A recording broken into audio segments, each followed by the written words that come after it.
Dagol? Super baba naman ito. Struggle is real. Super panda kasi ni bakla. What if maganito na lang? Hello mga kunars! Kamusta naman ang lahat? Sana po ay okay kayo. Again, this is Nurse Even and welcome back to my channel! Ayan mga DJ! Anyway mga kunars, super happy ako because finally, I'm back. Unti-unti nating binabalik ang ating indoor vlogging. So, I'm very happy about that. Super DJ ang atake. Bakit? Anyway mga kunars, for today's video, light lang po tayo. Good vibes lang. Ang vlog na ma-share ko sa inyo today ay very educational. Feeling ko naman may matututunan kayo dito sa chikahan natin today. So, ayan.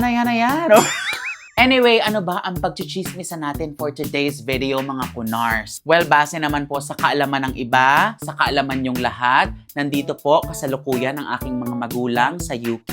And nung nakaraan po, nag-post po ako sa Facebook, shinare ko yung aming beautiful photo. Nailagay ko rin po doon na unfortunately, nung unang attempt po namin ng application, na-refuse or na-deny po yung aming visa application. Kaya for today's video, yun po ang pag-uusapan natin. Bakit na-deny or na-refuse ang visa application ng parents ko? Naisip ko, i-share ko na to sa inyo para number 1, maiwasan nyo yung pagkakamali na nagawa ko. And number 2, malaman nyo yung kasyungahan na nagawa ko. And of course, sure naman ako sa number 3, gusto nyo lang talaga makichismis dito. Kaya naman mga kunars, sit back, relax, at i-enjoy nyo ang kasyungahan ko. Ayan. Disclaimer mga kunars, para po sa mga bago dito sa aking channel at ngayon lang nakapanood ng vlog ni Nurse Even, ganto talaga po ako mag-vlog. Mas marami pa ang tawa, ang bungis-ngis, ang kakulitan kesa sa mismong vlog. Kasi baka bago lang kayo dito sabihin, ang OA ni Kunars. Ganito lang po talaga ako. And like I said, first time ko lang po ulit mag-indoor vlogging, face-to-face sa inyo. So, pagpasensyahan nyo na. Ginagamay ko pa po. Okay? Bakit ba na-deny or na-refuse ang visa application ng aking mga magulang? Bago ko ibahagi yan sa inyo mga kunars, syempre papahabain muna natin itong vlog. Hindi kayo magtatagumpay for today's video. Kailangan mamonetize. Magkwentuhan muna tayo mga kunars. Pag-usapan muna natin, ano po ba ang visitor's visa? Alam kong yung iba sa inyo gusto lang talaga makichismis, pero for me, helpful din po kasi itong gagawin kong vlog para sa mga kunars ko na nagbabalak dalhin ang mga magulang dito sa UK. So pag-usapan natin ang standard visitor's visa muna. UK Standard Visitor's Visa. Ano ba yun? So from the word itself, visitor's visa, ito po ay isang uri ng visa, short-term visa na nag-a-allow para sa mga certain travelers natin na makapunta dito sa UK, maka-visit dito sa UK. Typically po, yung standard niya ay 6 months, pero nagbabago yan depende sa yaman mo. Depende kung gaano karami ang pera mo. Kasi pwede ata mga 1 year, 2 years, pero ang standard po, ang alam ko, 6 months ata. Hindi ko alam kung may 3 months, pero 6 months kasi yung na-approve sa parents ko. Now, sino naman po ang may kailangan ng visitor's visa? Siyempre tayo mga nasa laylayan. Tayo mga nasa third world. Hindi mga kunars, pag nag-visit kayo sa website ng UK Gov, malalaman nyo dyan, makikita nyo yung mga bansa na kailangan ng visitor's visa pag pumunta dito sa UK. Hindi powerful ang ating passport sadly, so kailangan nating mag-apply ng visitor's visa. Nurse Even, paano ba mag-apply ng visitor's visa? Ayan. Ano ba ang mga requirements mga kunars? Wala pong standard requirements na nakadeclare sa website ng UK Gov para mag-apply ka ng visa. Kaya naman, since walang pinaka-standard talaga na requirements na kailangan sa pag-apply ng visitor's visa, iba-iba ng opinion yung mga kunars natin na taga dito. Kaya kung may mga family members or friends ka na taga UK, pag tinanong mo sila, ano ba ang requirements para makapunta ng UK, para makapag-apply ng visitor's visa, iba-iba sila ng mga sinasabi. Though, given yung personal identification, passport mo, yung proof of funds mo, kaya may mga ibang nagsasabi, madali lang mag-apply. Meron naman pong ibang nagsasabi na mahirap ang application ng UK Visitor's Visa kasi nga, Anong mga requirements? Sa sobrang open ng requirements, mag-overthink ka, kailangan ko pa ba ng ganito, ng ganyan? Yung tipong sobrang dami mo nang nalagay sa requirements mo, pero parang kulang pa rin? Okay na ba to? Or kulang pa ba to? Parang ganon. Pero for me po ito for me, yung mga given, yung mga standard for me, is, syempre, number 1 dyan, yung purpose of visit mo. Ano ba ang rason mo bakit ka pupunta dito ng UK? Kaya may tinatawag po tayong cover letter. Ikikwento mo yung reason mo kung bakit ka pupunta ng UK. And then, pangalawa nga po, yung identification mo. Lahat ng ID mo, i-scan mo. Valid passport, NBI, lahat ng may picture ka, driver license, ipasa mo para safe ka. And then, syempre, number 3, yung proof of funds mo. Dapat may pera ka pag pupunta ka dito. So, bank statement, bank certificate, payslips, kung businessman ka, lahat ng business certificates mo. Yes. Bye. Oh, I'm on mic. Enjoy. Babae. Ayan. Anyway, asa na ba tayo? Bigla naging babae. Pero ayan po, kung may business ka nga, ayan, business permit mo, picture ng ng company mo, mga tax na related sa business mo, lahat ipapasa mo yung mga yan. Next sa requirement is yung travel itinerary mo, yung plano mo. Kasama yan lahat sa cover letter mo, i-explain mo yan. Pupunta ako sa ganito, bibisitahin ko yung anak ko, ganitong araw po ako darating sa UK, ganitong araw po ako aalis sa UK. Lahat yan, ikikwento mo, essay talaga ang cover letter. Next na requirement, of course, letter of invitation. Kailangan mong mag-send sa parents mo or sa kamag-anak mo na iniimbitahan mo sila. Ikaw ang gagawa nun. Mama and Papa will visit me for my, ang purpose? For my wedding or childcare, sila po ang mag-aalaga ng anak ko, kakapanganak ko pa lang po, or traveling, itatravel ko po ang parents ko dito. Lahat yan ilalagay mo sa invitation letter. Ikikwento mo yan sa kanila. Next na requirement po is yung evidence of ties sa ating home country. Lahat ng ari-arian ninyo, kailangan nyong isubmit, i-present, ilatag sa UK Gov. Kailangan yung patunayan sa kanila na babalik ang parents nyo or yung kamag-anak ninyo sa Pilipinas. So, yung mga ari-arian ninyo, bahay at lupa ninyo, business ng magulang ninyo, kung may business man kayo sa Pilipinas, anything na magpapatunay na babalik sila sa Pilipinas. Lahat yan, kung may aso kayo, so, kung may mga bakuna ang aso ninyo, ang pusa ninyo, ang mga anak nyo, lahat ng documents na magpapatunay na uuwi sila, ipe-present mo yan. So, para po sa akin, yun po yung basic and yung pinaka-given na requirements na kailangan mong isubmit sa iyong visitor's visa application. Kung ano ang gusto nyong ipasa ninyo. Kasi kung hihimay-himayin natin ang mga requirements dito sa vlog na ito, magtatagal po tayo. So, when it comes to submission ng mga requirements, you have to really do your own research. Kailangan nyo talaga ng matinding guide pagdating sa requirements kasi yun din po yung cons ng walang standard requirements. Talagang mag-iisip ka, ano pa ang pwede kong ipasa sa kanila para mapatunayan ko na genuine ang aking intention na mag-visit lang ako sa UK and then uuwi din ako ng Pilipinas. Ganon. Kailangan makuha mo ang trust nila na talagang hindi ka magti-TNT dito. Ang tagal pala ng vlog na ito. Sabi ko pa naman, quick lang, mabilis na chismisan lang. Diyos ko, ang tagal pala. So, let's move on. Next nating itatopic is yung steps. Again, mga kunars, ito po ay brief discussion lang po. Hindi po ito detalyado. Para lang po may idea kayo. Okay? So, yung mga steps po na gagawin nyo ay mga sumusunod.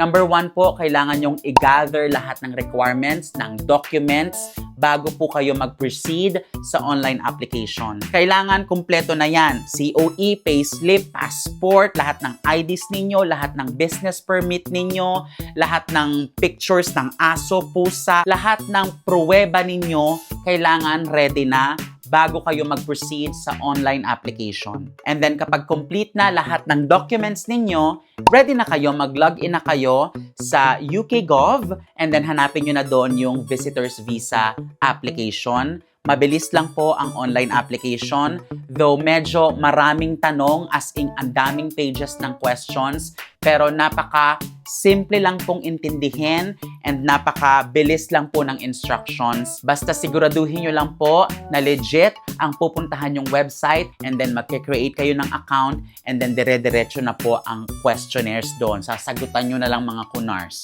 And then once na makomplete nyo na ang online application, of course, magbabayad na kayo ng visa fee. Pwede ang debit or credit card and doon lang po kayo magbabayad online. Hindi po kayo pupunta ng Cebuana Lowell, yung gano'n.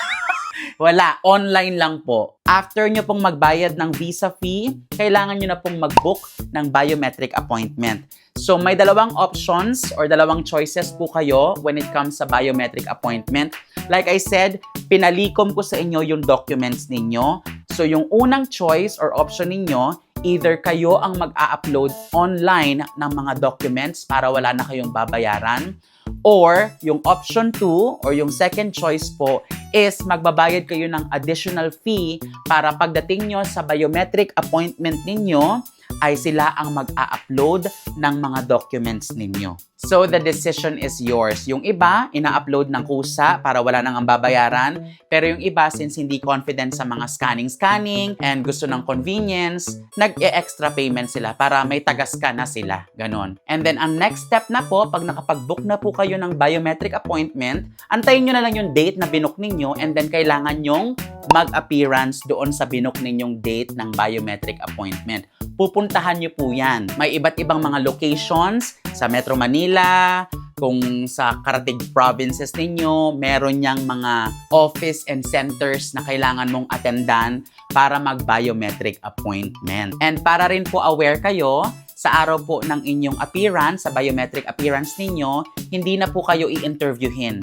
Literal na pupunta po kayo doon sa specific time and date na naka-allot para sa inyo. Magsasubmit lang po kayo ng mga requirements para i-scan nila and then magpi-fingerprint lang po kayo, pipicturean lang nila kayo doon and then uuwi na po kayo. Wala na pong interview. Okay? And then after nun, uwi ka na. Wait ka na ng decision. Sa pagkakatanda ko, parang 3 weeks po ata ang iintayin nyo para sa decision. Pero pwede po kayo magbayad, another bayad na naman kung excited kayo. Magbabayad po kayo ng extra 500 pounds kung gusto nyo ma-receive yung decision within the next 5 business days, or magbabayad po kayo ng 1,000 pounds extra kung gusto nyo next day na kaagad yung decision. It's up to you kung gaano kakayaman, mga kunars. Syempre, dun lang tayo sa wait lang. So ayan mga kunars, na-discuss na po ni Nurse Even ng mabilisan kung ano po ba ang standard visitor's visa. Like I said mga kunars, yun po ay brief discussion lang, hindi po yun detalyado. Okay? Kailangan nyo talaga mag-research bago po kayo mag-apply ng visitor's visa. Okay? So pag-usapan na natin, bakit ba na-refuse or na-deny ang visa application ng parents ko? Pag-usapan natin yan sa pagbabalik ng... Ayan. Simple lang naman po kung bakit sila na-deny, na-refuse. Ito walang ka-etchos-etchos. Para lang may idea rin kayo kung ano bang nangyari sa application namin. And like I said, para maiwasan nyo rin siya pag kayo naman ang mag-a-apply sa mga magulang ninyo. Hindi ko na po ito papahabain, no? Ang reason po kung bakit sila na-deny, nadali po kami sa evidence of ties. Yun talaga ang pinaka-reason bakit refused ang visa application ni Mama and ni Papa. So, story time lang tayo mga kunars, no? Di ba nga po, kinasal ako. So, parang March or April pa lang, nililikom na namin ang documents. And then, since ikakasal nga po ako, well, kinasal na ako. Pero para mas ma-appreciate natin yung kwento and para mas ma-imagine ninyo, balik tayo nung March or April. So, lahat yan, planchado talaga. Lahat ng requirements ko at requirements nila, kompleto talaga mga kunars. Since confident nga po ako na ang nag-apply for them. Ako na ang nagdesisyon na, ako na mag-a-apply for you, Mama and Papa, ganon. Kasi confident talaga ako mga kunars ikakasal ako So wala silang, for me, yung thinking ko, wala silang reason para i-deny ang parents ko. So, ako nag-process ng lahat. Ako ang nag-create ng account nila. Well, katulong ko, kasama ko si Jonah Lu, yung aking pangalawang kapatid. Tinulungan niya ako na maglikom ng requirements and ng online application. Nagtulungan kami. And, super mas naging mataas yung confidence ko kasi nga may bahay na po ako dito sa UK. So, when it comes sa evidence, ang lakas ng ebidensya ko na kaya kong mag-provide for my parents and talagang visit yung purpose nila dito. Kasi, number 1, ikakasal ako. Number 2, may bahay ako dito. Number 3, nurse ako dito. So, napakatatag ng ebidensya ko mga kunars. Hindi yan madedenay. So, nag-chillax talaga ako, nag-relax ako. Chismisan talaga to, no? Sabi ko, leave it to me, mama and papa. I-a-apply ko na kayo. Ganon. So, since super confident ko talaga mga kunars na ma-approve talaga ang visa application nila, ako na ang nag-suggest sa parents ko na wag na nating komplikahin ang mga bagay-bagay. Wag na nating gawing complicated ang application. I-declare na natin na unemployed kayo dyan. The reason kung bakit ko sinuggest yun sa parents ko, because number 1, may bahay at lupa ang parents ko sa Pilipinas. So, yung Thai pa lang na yon, may babalikan sila sa Philippines. Yun ay naisip ko. May bahay naman tayo dyan. Number 2, manganganak yung kapatid kong si Jonah Lu. So, napaka-strong ng evidence namin na babalik ang parents ko. Sabi ko, manganganak naman si Jonah Lu. So, gawin natin sa cover letter, i-explain natin doon na kayo ang main carer ng kapatid ko. Ang reason kung bakit ko mga kunars napag-isipan na i-declare na lang natin na unemployed, super naive ko talaga mga kunars, don't judge me. Ito po ay kinikwento ko lang sa inyo openly para po pakinggan ninyo ang chismisa natin.